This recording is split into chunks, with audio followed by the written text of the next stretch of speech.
We're going to be making a little flower today that starts off as a little bud and it opens up and a little gem pops out. A little bit like this.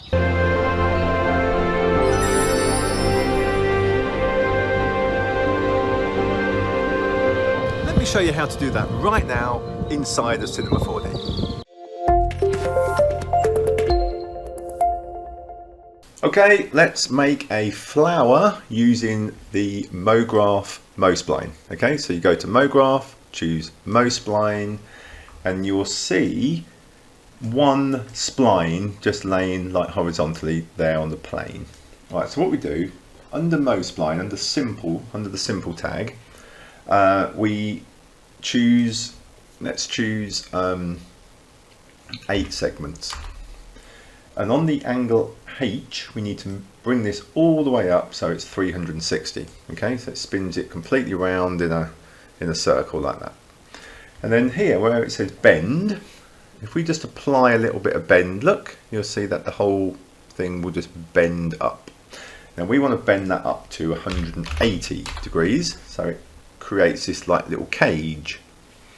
Right, now we need some geometry to put on this, because at the moment, if we just render that, there's nothing there because it's just a spline. Okay, so we need to try and add a leaf kind of shape onto this. Now what I do is I choose plane, and let's just bring that down to say 30 by 30, and let's put 30 in the width segments and about 5 in the height. Okay, so we now need to put that plane onto this cage spline. How do we do that? We go to the Deformer tabs here and we choose Spline Wrap. Okay, and what we do is we put the spline wrap as a child of the plane. So just drag it underneath like that, so it's a child, and then if we choose Spline Wrap, here where it says spline, we need to drop MoSpline into that. Okay, so as you can see, it's used the plane and it's put it round those splines, but it doesn't look much like a leaf because they're just parallel. You know, it's just a plane.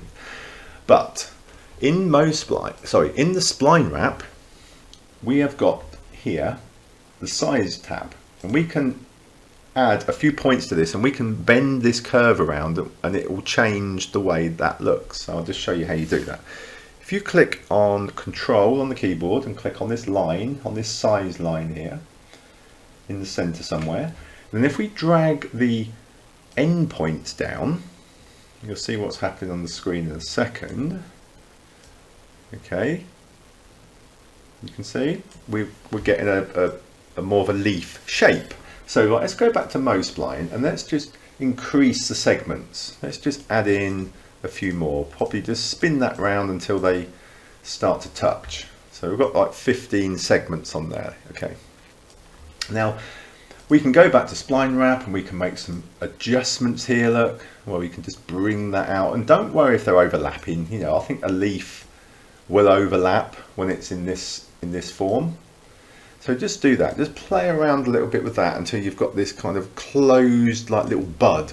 And that's essentially what this is. It's going to open up like a flower. Right, so once we've got that, we can go back to MoSpline, and then we can control the way this opens by the bend here. So at the moment it's 180 degrees, which means it's bent right back round and created a sphere shape. Right, now we want this to open up. So all we do on bend is we take some of the bend off like that, and then it will open back out. Okay, that's essentially what's happening. Let me just take off, if we just go to object, we can take display mode off and just choose line. Okay, just so we don't see those all of that shape on there. We just want to see the geometry that we've made. Okay, so basically we're controlling this with just one slider, the bend slider. Okay, so we're opening it right up and we're closing it right up to there. Now as you can see, the shape is not quite right, and we can adjust all that in the Spline Wrap. So whatever we want to do here, that we can adjust this, we can bring this up or down, we can bring these points up here, that you can push them right down. You can bring this spline. It's probably just things like that, just having a little play around with these little handles until we get something that's resembling a leaf. Okay, it's probably like that. And we can actually make this wider. You know, we don't have to have it this shape. We can go back to plane, and then we can say on the height segments we can just dial this up a bit. Look.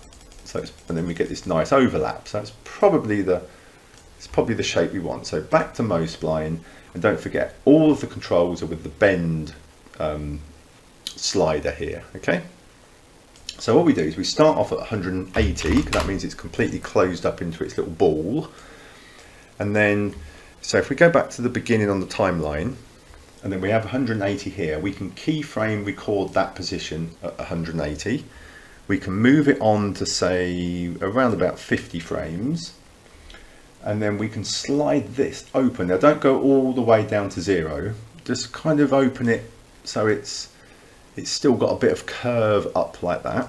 So about 24 I've got here, so maybe 20 is a nice round figure to use, and then record that position. So if we go back to the start and press play, it will open and fan out to that shape. Right, so they're the outer leaves. So let's group this, right click, group objects into a null, and let's call this outer leaves. Okay, now let's make a copy of that. Control and drag, make a copy of that. Let's call this flower. Right, we're going to have an inner flower part to this. So if we go on to the flower, open it all up here, go to MoSpline, and let's change the length and bring that down like that. Okay, and also let's take the bend. Actually, we need to take, right, so if we right click on this, on where this red diamond is now, because this has got animation on it. So if we right click here, go to animation and say delete track. Okay, so at the moment we don't want the same animation on this leaf as we had on the outer leaf. Okay, so what we do now is that we just close this one up. Now as you can see, there's probably too many segments here. So on the MoSpline, where we've got 15 segments, we can just take this down. So it's about 8, something like that. Yeah. We can also change the shape of this by going into plane and then going into the MoSpline wrap that we've got as a child of the plane. And we've got all of these controls on here, look, so we can change whatever shape you want this to be. We can have it smaller at the bottom, we can have it going thinner. We can pull these tabs around until we get any shape you want, really.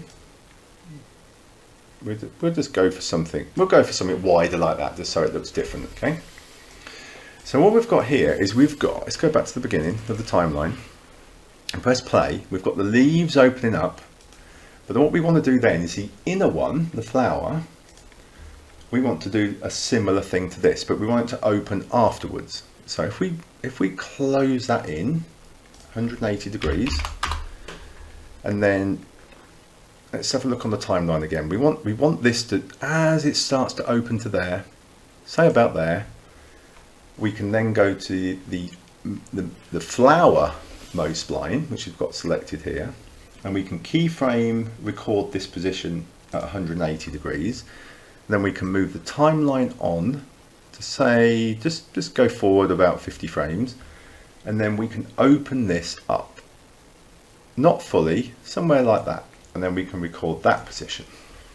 And what that will do, if we go back to the beginning, look, it will spread those outer leaves and then the inner leaves will open. Now we could say that's a little bit quick, so we can move that time frame along a bit. Let's give ourselves about 200 frames so the animation runs longer. And let's play that again. So we've got the leaves open and then the flower opens in the middle.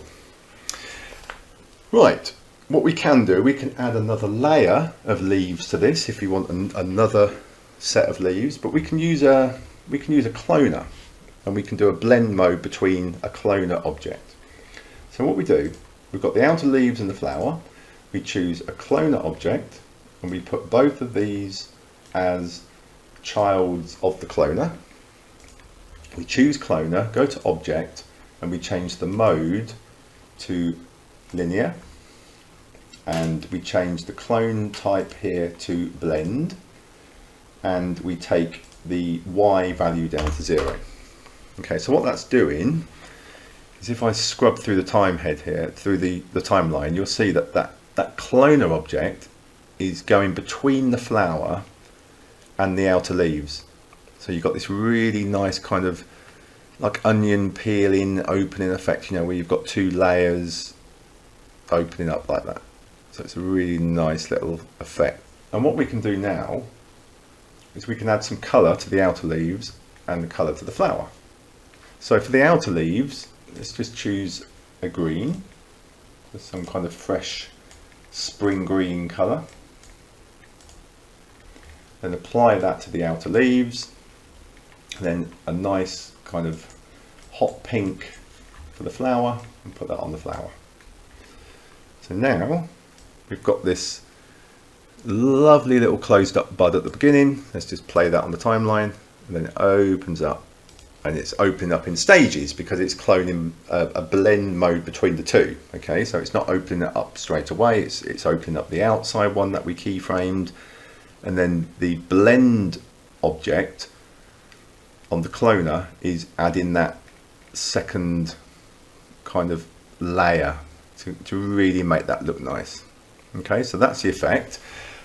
What we can also do, which I think really adds to this, really makes this look good, is let's put in a physical sky. Okay, let's go to the sky but turn off physical sky, and then just take away one of these. So we've just got a nice solid blue background. Now what we can do is right at the beginning, when it's closed up into a bud, we can go to time and location, and we can say, let's have this 06 o'clock in the morning, right? And let's record that position of the sun. What we need to do then is run through the timeline until this thing opens up to there, stop it about 100 frames, and on the time, let's go to about 2 o'clock, so 1400 hours, and then click that position. So what's going to happen is the sun is obviously going to start off in the morning, dawn at 6 o'clock, and as this flower starts to open, the sun will come round, and it will just feel a little bit more like you would expect in nature, you know, as the sun's rising, the flower's opening. So you'll get this really nice effect of it being dark, and then the shadows. The thing we need to do, I'll just show you, as you can see here, that you can see this like sun object. So if you render that there, you'll get this little dot in the screen. Okay, now to get rid of that, click on physical sky, go to details, and then uncheck moon. You see, and it disappears. So if you render there, look, it doesn't show in the scene. But what we do get is the lovely lighting and the lovely shadows as this object is opening. So if you stop it at any point, look, and we get to there, and then the sun has moved around and all the shadows have moved around. So it's a really nice effect. Now the final thing that I did in my video presentation was just to have this kind of have like a hidden gem inside it. It's like a hidden secret.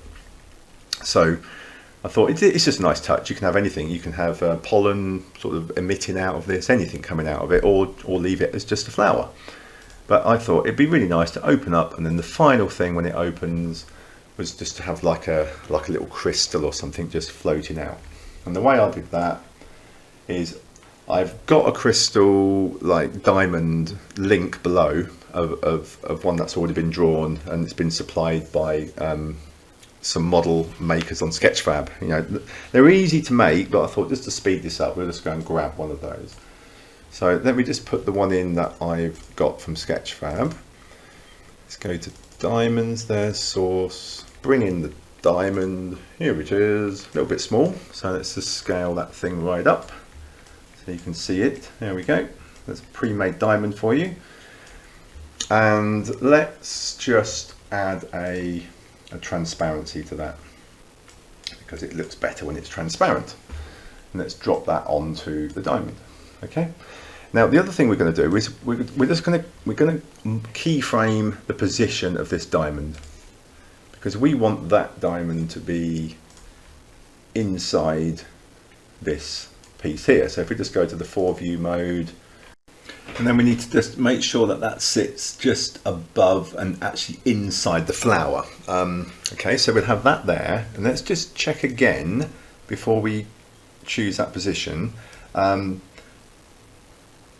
Just before that moves. Okay, so we'll have that diamond keyframe there, so it's going to be stationary. Then as this opens up to about there, we're going to push the diamond up in the air and then hit the keyframe again. Okay, so what that will do is if we just scrub it back to about here, press play, and there we go. That might be a bit quick because it might look nice to float out a bit slower. So let's just move that forward on the timeline so it just does that.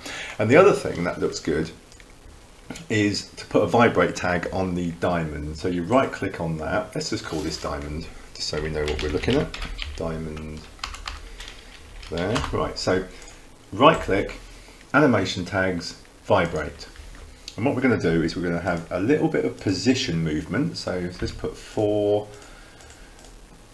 6, 3, and then do this at about 0.2. And then rotation, let's bring this up to like 360, but about 0.2. Okay, and what that will do, look, is it will spin it round, and it will also just kind of move it around a little bit on the screen. Let's have a little bit more. Let's go to 1. Let's just see if that frequency wanted to be a bit higher. Let's have a look at what that does. Yeah, that's not bad. That's kind of hovering around. That's what I wanted. I wanted the flower to open, then this diamond to come out, but then sort of be hovering above it. Okay, another thing I want to do is I want to make this thing move like it's actually being like affected by wind, turbulence, that kind of thing, because it's very mechanical at the moment. It just opens up and it's nothing's moving. So if this was outside and you've got a little bit of wind in the atmosphere, this thing will move. So the good thing about a MoSpline is it's affected by forces. Okay, so we can go to simulate and we can go to forces and we can add like a turbulence force to this. Okay, so if we just play that now, let's go back to the beginning. Obviously we've got too much. So what we do then is we bring the strength down to about 2, and then we put the scale up around about 40, somewhere there. Let's just see what that does. Okay, so now you've got this really nice movement. Let's just put in 500 frames just so you can see this moving a bit more. So look, that is what I was after, just it moving around. Now you can adjust that. You can have less scale, so it only moves it in smaller areas, or you can put a bigger scale on it, so it'll affect the whole thing in a kind of, it's like it's affecting the whole of the plant in a bigger way. And if you bring the scale right down to a smaller number, it'll affect just little pieces of it. Okay, so it probably looks okay quite low, doesn't it, where it's just moving it around. Right, so the final thing I want to do for this animation is just to add a little bit of thickness to this geometry, because at the moment they're all completely flat with no thickness. So what we do is we just go to the plane on, say, the outer leaves, and we go up to create, go to generator, and then we press Alt on the keyboard and choose cloth surface. Okay, and then we take out the subdivisions to 0, and then we add 1 on the thickness, and as you see it's increased the thickness of the leaf. We can do the same thing on the other plane.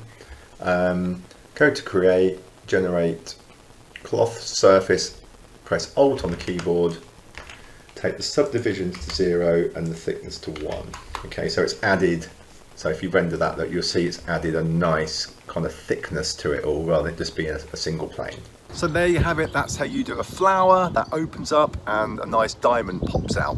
Try the effect, try all sorts of different effects based on that. I have got another one coming up very soon where I'm going to do this effect within a logo of a flower. And funny place to put the camera today, wasn't it? And yeah, so we're going to do some more of those very soon. If you enjoyed it, please give Mike alike, and I'll make more of these videos and the channel will grow, and then all sorts of great stuff will happen, including having flowers in my way. So yeah, I'll speak to you very soon. My name is Mike Jones from Visual Animation. Bye for now.